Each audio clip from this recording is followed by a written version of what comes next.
안녕하세요. 꿈꾸는 한약사 김경순입니다. 명절을 앞두고 다이어트 하시는 분들은 고민이 많으시죠. 명절 때문에 망했다 뭐 이런 표현들 쓰시는데 다이어트 할 때 세 가지 좀 조심할 만한 게 있어요. 어떻게 먹을 거냐, 무엇을 먹을 거냐, 얼마나 먹을 거냐의 문제인데, 명절에는 무엇을 먹을 거냐는 우리가 선택할 수가 없습니다. 온 천지가 먹을 거기 때문에. 그리고 얼마나 먹을 거냐도 명절에는 한두 끼 건너뛸 수도 없고, 먹는 양을 반으로 줄이는 것도 보는 눈이 너무 많아서 힘들어요. 결국은 명절에 우리가 신경 써야 될 건 어떻게 먹을 거냐의 문제거든요. 이왕이면 명절 중에 1kg라도 찌지 않으면 좋고, 찌더라도 조금만 찌면 좋잖아요. 그래서 오늘 영상 같이 보시면 다이어트 중이신 분들, 특히 건강 때문에 체중 관리 하셔야 되는 분들에게 도움이 되실 거라고 생각합니다. 도움 되신다면 구독, 좋아요 눌러주세요.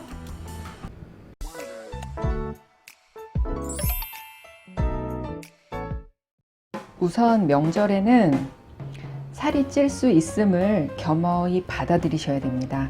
내가 2주 동안, 3주 동안 너무 열심히 해서 감량을 해놨는데 명절에 또 2, 3kg 쪘다고 해서 실망하실 필요가 없어요.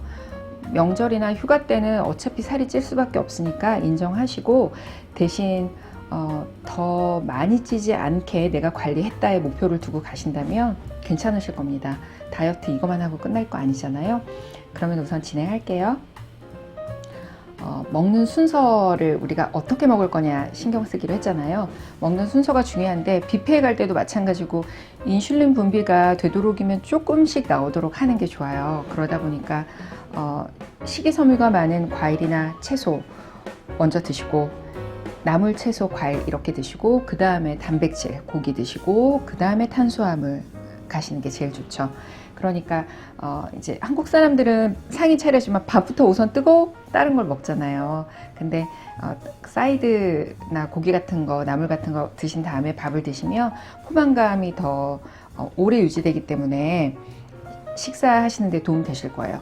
그리고 디저트, 단 음식은 당연히 맨 나중에 드시는 게 좋은데, 우리가 식혜, 떡, 과일 같은 디저트가 나오면 이왕이면 그래도 그 중에선 과일이 제일 낫습니다. 그러니까 과일 드시는 거 신경 쓰시고요. 또 하나는 조리법에 따라서 먹는 순서가 또 다른데, 고구마를 예로 들면 날고구마를 먹는 것과 찐고구마, 군고구마, 고구마 마탕을 먹는 거, 이 순서가 제일 나아요. 날 음식을 드시고, 그 다음에 찐 음식, 그 다음에 구운 거, 그 다음에 뭔가가 뭐 지지고 뭔가가 당이 첨가된 거, 뒤로 갈수록 당분이 높기 때문에 이왕이면 날 음식을 드시는 게 좋고요. 또 명절에는 워낙 음식들이 펼쳐져 있으니까 내가 얼마나 먹었는지를 나도 알 수가 없어요. 그래서 개수를 셀 수 있는 음식을 드시는 게 좋은데, 예를 들면 내가 아까 밤을 뭐 10개를 먹었고 대추를 20개를 먹고 이런 식으로 숫자를 셀 수 있는 음식이면 더 좋고요. 그게 숫자 세기가 애매한 거, 뭐 죽이나 국이나 이런 거를 드시면 조금 더 힘들어지세요, 다이어트를 하는 게. 그리고 또 신경 쓰셔야 되는 게 시간입니다. 우리가 음식을 먹으면 위에서 포만감이 느껴지고 배부르다라는 신호가 뇌로 가서 뇌에서 그만 먹자라는 느낌이 오는데, 여기까지 걸리는 시간이 20분에서 30분이 걸려요.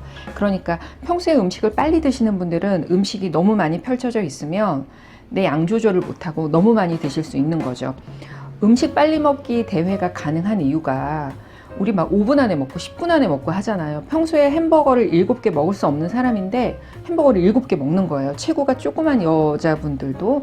그게 가능한 게, 내 몸에서 배부르다라는 신호가 가기 전에 이미 많은 걸 채워버렸기 때문에 내가 배부르다는 걸 인지하지 못하고 있는 거죠. 그래서 2, 30분 지나고 나서야 구토를 한다거나 배불러서 못 일어나겠어, 배가 찢어질 것 같아, 뭐 이런 식의 표현들이 되는데, 20분의 시간을 지키시는 게 좋아요. 말씀 나누면서 천천히, 조금 깨작거린다는 소리 듣더라도 씹어가면서 천천히 드셔야 내가 배부르다는 신호를 인지할 수 있도록 식사를 하시는 게 다이어트 하시는 분들에게 굉장히 좋은 방법 중에 하나입니다. 그리고 이제 무엇보다 술이 문제죠. 명절에 이제 술을 한두 잔 오가는데, 평소에 안 드시는 분이면 문제 없지만 평소에 술을 너무 좋아하시는 분인데 명절에 오랜만에 만나서 몸이 안 좋아서 안 먹는다고 하면 처음에는 한두 잔 권하지 않지만 이분들 저분들 오다 보면 에이 이러면서 또 술을 드시게 된다고요. 이제 술에 관해서는 참 말씀드릴 게 많은데 우선 이거부터 봅시다. 술 먹으면 살 빠진다는 사람도 있고요. 술 드시면 살이 찐다는 분도 있으세요. 도대체 뭐가 맞는지 모르겠어요. 둘 다 맞는 말이에요. 술을 먹으면 살이 빠지는 이유.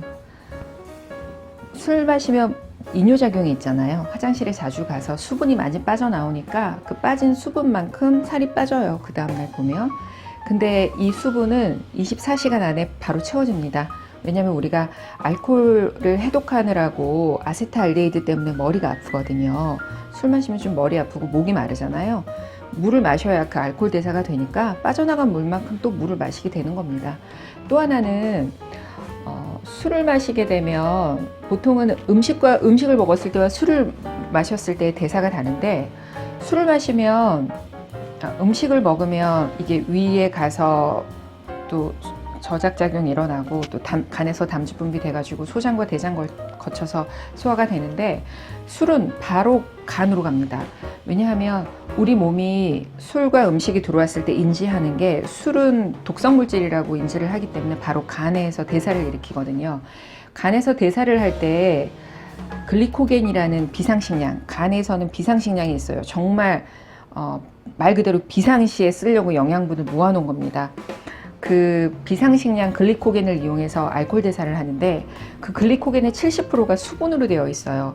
그러니까 내가 술을 마셔서 글리코겐이 뭔가 활동을 하면 글리코겐이 빠져나간 양만큼 한 2-3kg 정도 된다고 하거든요. 글리코겐의 양이.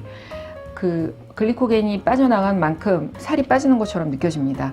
그런데 이것 역시 24시간 안에 재충전이 됩니다. 왜냐하면 비상식량이니까 내 몸에서는 반드시 채워놔야 할 영양분이거든요.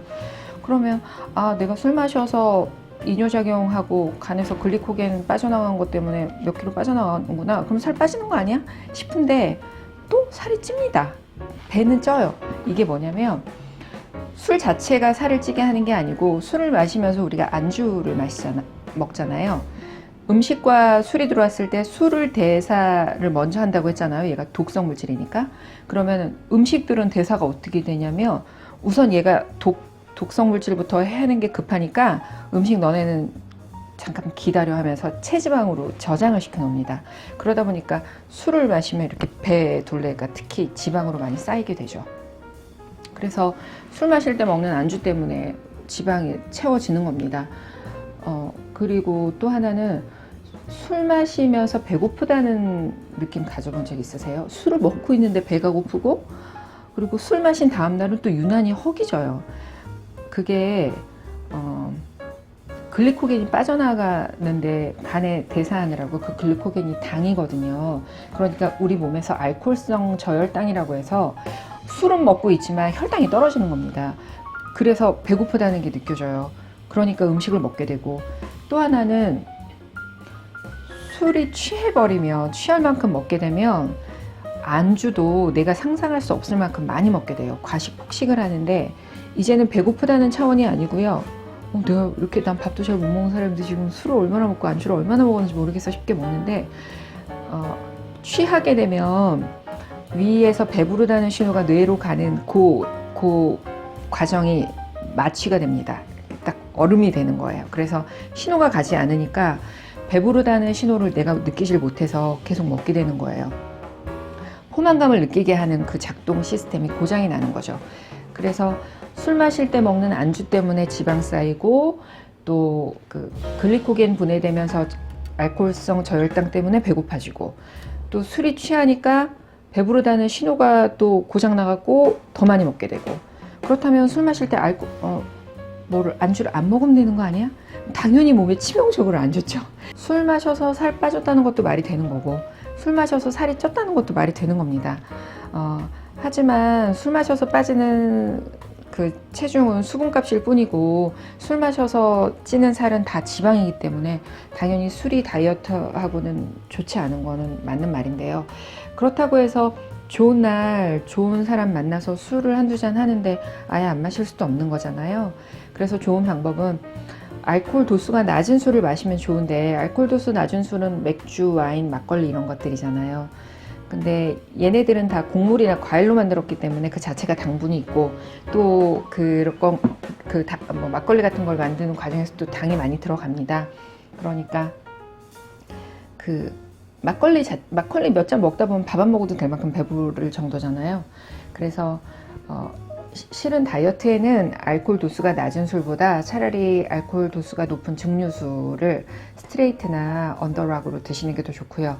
그리고 안주도 술안주에서 중요한 건 수분, 식이섬유, 단백질이에요. 수분이 많은 안주가 좋고요. 식이섬유 많은 게 좋고 단백질일수록 좋습니다. 그러다 보니까 과일 안주 좋고요. 버섯 추천하고요. 수분은 알코올을 희석시키니까 좋고, 식이섬유는 약간 방어막 역할을 해주고, 단백질은 코팅 작용이 있기 때문에, 그래서 이왕이면 과일 안주, 이렇게 나물 단백질 안주, 버섯 같은 거 많이 드시기를 추천합니다. 그리고 우리가 술 먹기 전에 우유 한 잔 드시면 좋고요. 또 술 한 잔, 물 한 잔 하시는 것도 술을 조금 드시게 하는 비법 중에 하나예요. 또 우리가 술 마시면 몸에서 냄새 나지 않아요? 술 냄새가 나잖아요. 알코올 대사 일어날 때 2%에서 3%의 알코올은 호흡으로 빠져나간다고 해요. 그러니까 그것 때문에 음주운전 측정이 가능하잖아요. 그래서 술 마시고 나서 노래방 가시는 거 좋은 방법이에요. 호흡으로 빠져나갈 수 있는 알코올의 양을 더 늘리는 거고, 또 술 드시고 나서 노래방 가서 물 같은 걸 드시면 더 좋죠. 수분을 채워주면서 호흡으로 빠져나갈 수 있는 알코올의 양을 더 늘려주니까요. 그리고 이왕이면 치킨 맥주보다는 회나 소주 같은 그런 류의 술이 조금 더 다이어트에는 도움이 될 수 있습니다.